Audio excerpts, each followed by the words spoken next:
Week. Most weeks, our engineer Michael Noyce invites a band or a musician round to his room, and they have a sit down on the sofa and they have a bit of an old sofa session. Gives them a nice cup of tea and they have a bit of a chat about their music and what they do. And this week, it's the band Oui Ja Yes. When you're listening to nothing but the best of oldies, you're listening to Magic 98.9.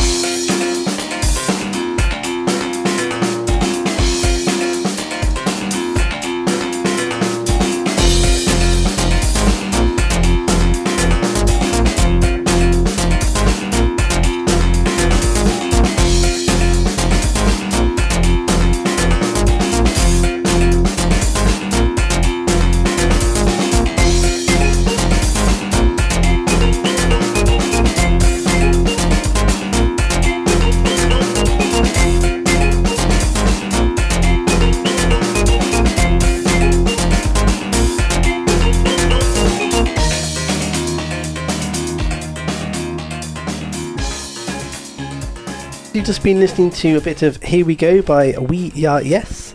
That is Oui Ja Yes. So that is Yes, Yes, Yes. I have them on my sofa now. Hello. Hi. This is Kev, Sean and Ollie. So is this just a deliberately confusing band name?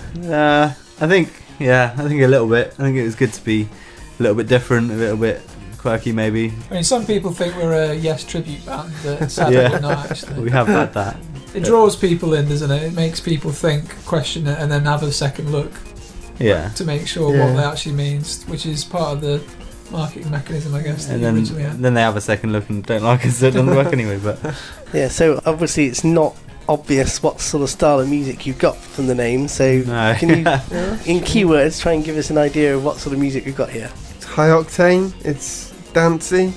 That's what we aim to do. We aim to get people moving. We want to bring people up and then take them back down and bring them back up again. Down again, yeah. I think the main idea behind it was that we all liked dance bands like Orbital, Chemical Brothers and people like that, but they always lacked that kind of live element. You go and watch them, but there wasn't that much interaction. It'd be a lot of sitting there, pressing go almost kind of thing. There wasn't any kind of... I remember they're bringing stuff in and they're trying to sort of mix it up, but I think the idea for us was to take what people like the Prodigy and bands like that who would play more live instruments with a dance type style to try and develop that and take it on to the next step. I think the technology now is much easier to do that, whereas back in the day it wasn't quite so easy to play instruments with a digital... You need an army of people. Exactly, you'd have to sort of bring half of the BBC with you to do it, but I think now with a lot of programs like Ableton and stuff, you can do loops. I mean, we live loop all our stuff, so the drums, live drums, live bass, live vocals, synths, vocals, and then we'll loop that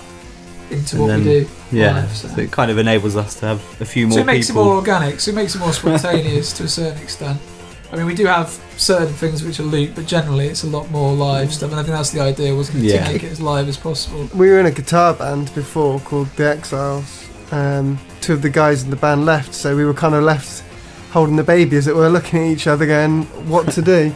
And we went down that route, and it's worked. We've been successful in the last year. So you were in a guitar band and suddenly you had no guitars in it? Yeah. Basically, apart from the bass. Yeah, we kept the bass and a few bits of electric guitar. Yeah, we've got guitars and the harmonica we're trying to get in there. So we try and bring aspects of live instrumentation into it, and like I said, we've got the drums and things like that still coming through live. So when you're playing live, it's not just drums, bass and vocals playing over what would effectively be a backing track. You're not just clicking start. No, it's looping and... It's a lot more organic than that, isn't it? Yeah. Because, as we said, the whole concept originally was to make dance music that was more organic and was more actually live people playing, so you could play off the audience to a certain extent and to play off each other. Keep it quite fluid and...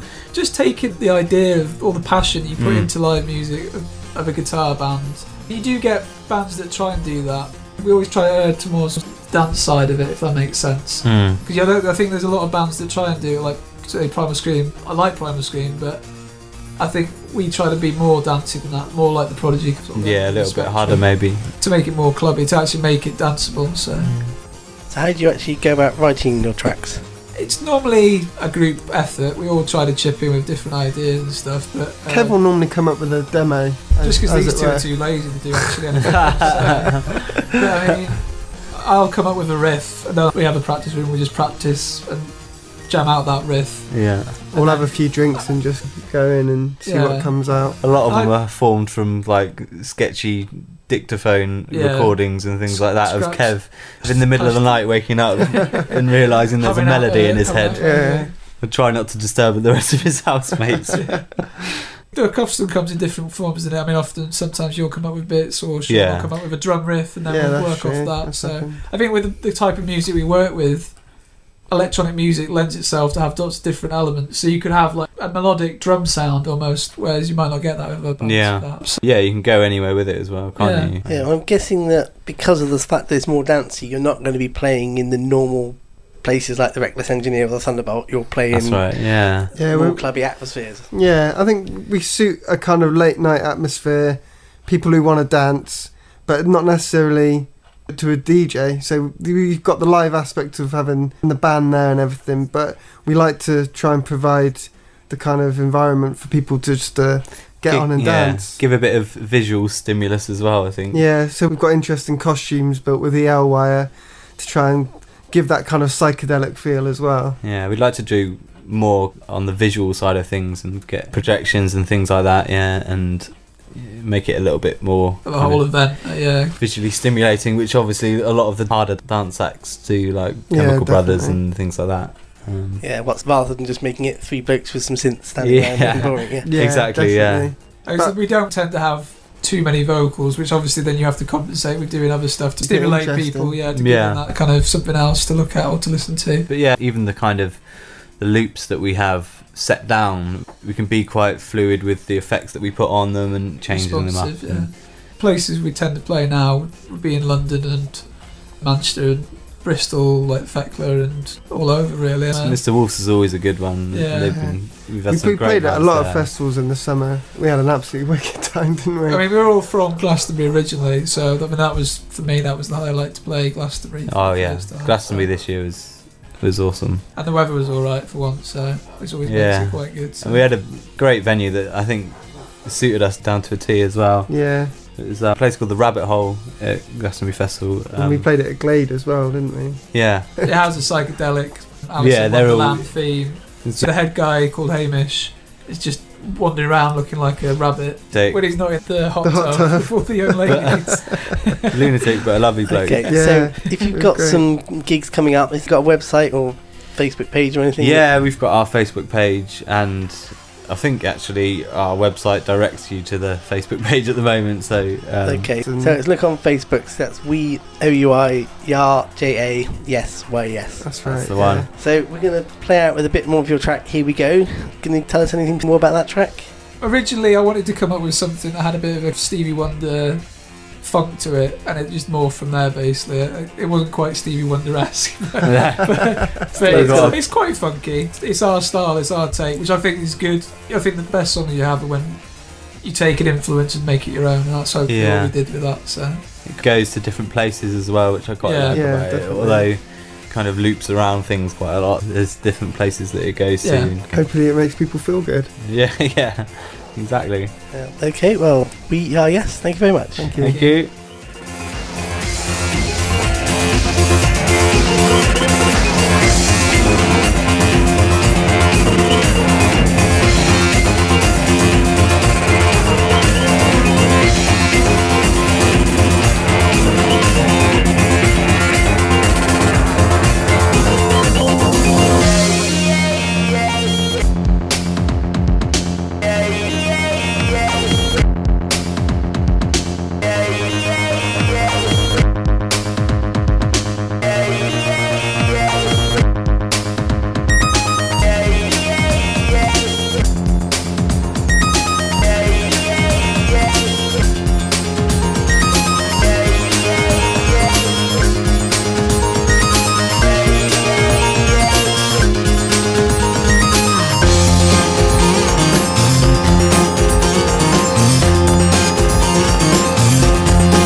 Well, that was Oui Ja Yes, as in the French for yes and the German for yes and the English for yes, in case you're wondering about the spelling. And you can look them up on Facebook. So thank you very much to Oui Ja Yes and also to Michael Noyce.